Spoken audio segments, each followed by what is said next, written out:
Muntik na nga kaming lamunin ng alon pero normal lang pala ito sa kanila. OA!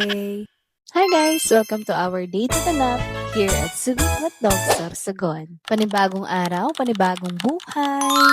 6 a.m. palang gising na ako dahil gusto kong maabutan yung sunrise dito sa isla. Kaya diretso agad ako sa dalampasigan para mag-picture at mag-video. At habang nag-video nga dito mo talaga ma-appreciate kung gaano kaganda ang mundo. Ang peaceful at ang fresh ng hangin tapos yung tunog pa ng alon, napaka-relaxing. After ko nga mag-content sa beach, pumalik na agad ako sa resort para gisingin yung mga kasama ko. Pero pagdating ko doon, nabutan ko silang nagkakape na. Kaya syempre, kumuha na rin ako ng Milo para may energy tayo today. After namin magkape, gumayak na rin kaming lahat at tinala namin ang pre-breakfast namin dahil naisipan namin doon na lang kumain sa tabing dagat. After namin kumain, picture-picture muna saglit habang hindi pa masyadong mainit at syempre hindi pwedeng mawala yung mga pang main character na shot sa tabing dagat.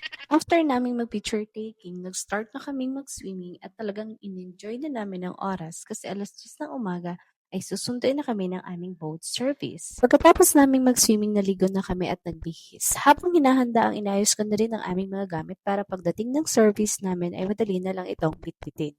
Dito naman nagiya ang aking asawa na lumabas muna at magtingin-tingin kung ano ang pwedeng mabili dahil nagugutom na raw siya. At buti na lang at meron ditong shake na nagkakahalagang 100 pesos at meron din silang hotdog sandwich na nagkakahalagang 80 pesos.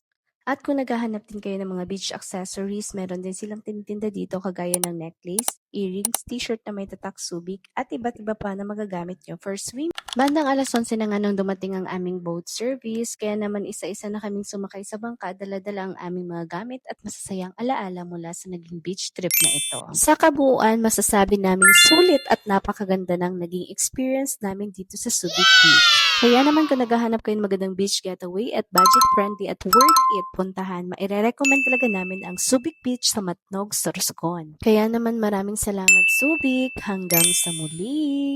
At sa mga oras nga nito ay babiyahin na kami pa uwi, hindi naman gaano maalon at napakaganda rin ng panahon kaya mas naging relaxing ang biyahe namin. Ngunit dito rin namin napansin na hindi pala pare-pareho ang alon sa dagat. May mga bahagi na kalmado lang, may mahina at meron din medyo malakas. Pero sa totoo lang, hindi naman talaga siya masyadong nakakatakot. Medyo OA lang talaga kami. Halos 30 minutes lang nandito na kami sa Matnog Tourism Sorsogon. At dahil lunchtime na rin, napagdesisyon na namin na sa SM Sorsogon na lang kami kumain bago umuwi.